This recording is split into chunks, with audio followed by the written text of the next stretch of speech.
Hi friend, good evening, नमस्कार। कैसे हैं? आई होप कि आप अच्छे होंगे।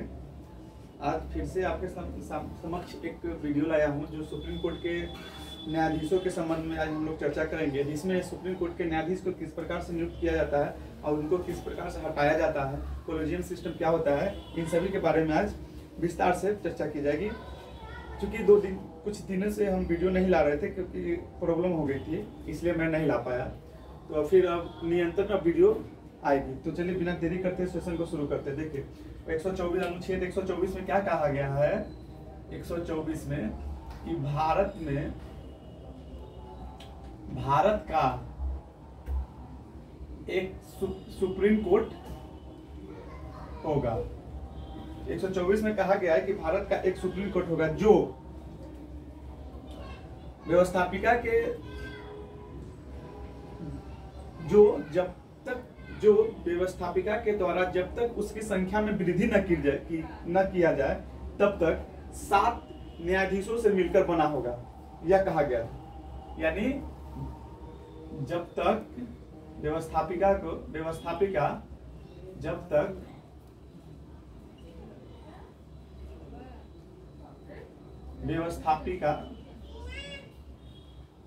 व्यवस्थापिका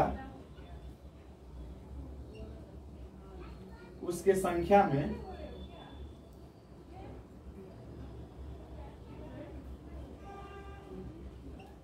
वृद्धि न कर दे तब तक 7 न्यायाधीशों से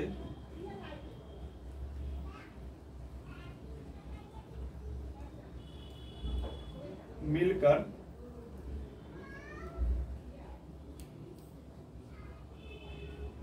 बना होगा। यानी कहने का मतलब क्या है? माने कि सुप्रीम कोर्ट के जो न्यायाधीशों की संख्या में अगर वृद्धि करना है तो ये कौन करेगा? व्यवस्थापिका करेगा। जब तक अगर व्यवस्थापिका विधि के द्वारा अगर उसकी संख्या में वृद्धि न कर दे तो शुरुआती समय में 7 न्यायाधीशों से मिलकर सुप्रीम कोर्ट बने होगा।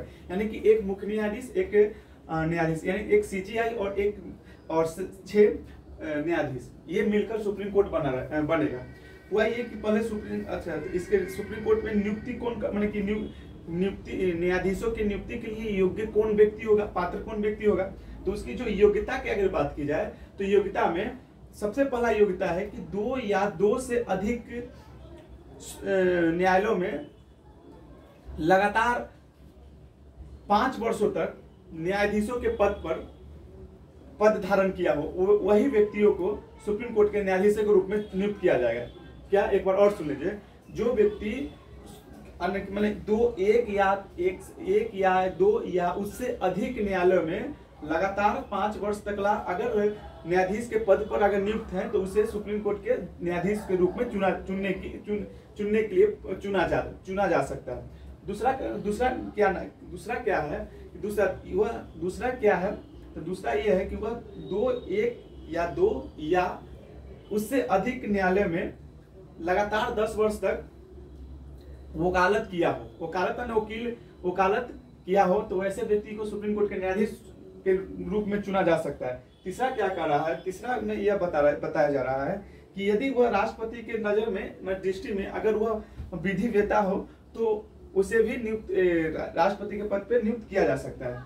अब तो इनका हो गया योग्यता, और आगे चलकर हम बात करें तो इनके हटाने का क्या मतलब विधि होगा? तो हटाने का इनका विधि होगा यदि 2 विधि है, सदाचार और असमर्थ। सदाचार मतलब क्या होता है कि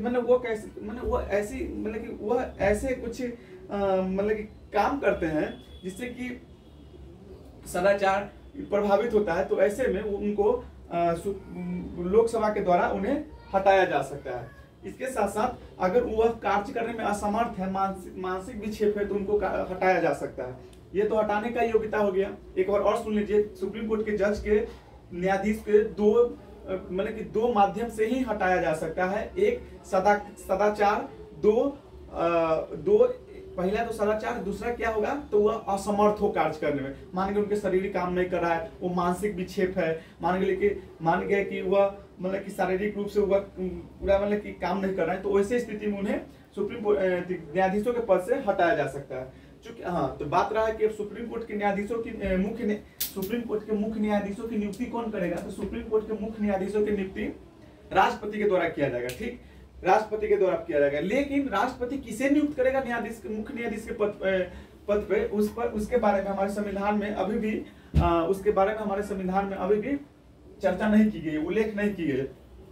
फिर भी जो परंपरा आ रही थी वो परंपरा से सुप्रीम कोर्ट के न्यायाधीशों की नियुक्ति राष्ट्रपति के द्वारा किया जाता था। लेकिन 1974 में कुछ ऐसी घटना घटित हुई जिससे कि इसके प्रावधानों में बदला गया।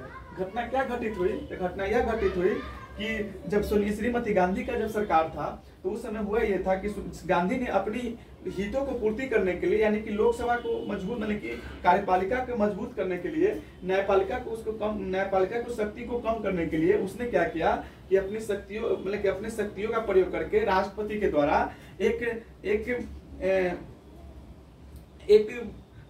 न्यायाधीश की नियुक्त की। एन रे न्यायाधीश था, एन रे, याद रखिएगा, एन रे न्यायाधीश था जो अन्य न्यायाधीश से जूनियर था, उससे जूनियर था। जिससे कारण क्या हुआ, जैसे कि ग्रोवर हो गया, सेलेस्ट हो गया, इन सभी न्यायाधीशों से मतलब कि वह जूनियर थे। जिससे क्या हुआ कि जो न्यायाधीश थे वह न्यायाधीश क्या हुआ कि बहुत ज्यादा असंतोष हो गए। असंतोष होने से ये लोग अपने पद पर त्याग दिए। आगे चलकर ऐसे ही एक मामला आता है एक और न्यायाधीश मामला आता है एनबी, जो वो भी मतलब कि जूनियर थे और उन्हें भी मुख्य न्यायाधीशों के रूप में चुना गया। क्योंकि बात यह है कि अगर कोई भी जूनियर के तो अधीनता में कोई सीनियर काम नहीं कर पाएगा ना, इसलिए इसमें भी जज के द्वारा क्या किया गया कि त्याग पत्र दे दिया गया। इसी के मामले को सुनवाई करते हुए 1993 में क्या हुआ, 1973 में हुआ क्या कि सुप्रीम कोर्ट ने इसको सुनवाई करते हुए यह कहा कि मुख्य न्यायाधीशों के पद पर वही नियुक्त हो सकता है। याद रखिए, सुनिएगा, मुख्य न्यायाधीशों के पद पर वही नियुक्त हो सकता है जो 34 न्यायाधीशों में से जो सबसे वरिष्ठ न्यायाधीश होगा, और जो सबसे वरिष्ठ न्यायाधीश होगा, जो सबसे ज्यादा केस को हैंडल कर रहा होगा, जिसके जो सबसे ज्यादा केस का हैंडल किया हो, ये सभी व्यक्ति क्या है, वही मतलब कि न्यायाधीश के पद पर नियुक्त हो सकते हैं। अगर आगे चलकर फिर आगे, तो ये तो हो गया क्या, तो ये तो न्यायाधीशों की नियुक्ति के मामला हो गया। आगे चलकर अब भाई अन्य न्यायाधीशों की नियुक्ति कौन करेगा?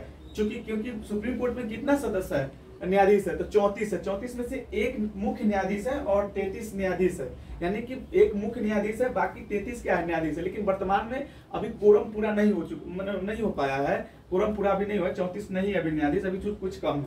तो 34 लेकिन 34 होना चाहिए। 34 में से एक मुख्य न्यायाधीश और 33 अन्य न्यायाधीश होगा। तो मुख्य न्यायाधीश की तो नियुक्ति के बारे में तो स्पष्ट हो गया, लेकिन अभी भी संविधान में उसका उल्लेख नहीं किया गया हुआ।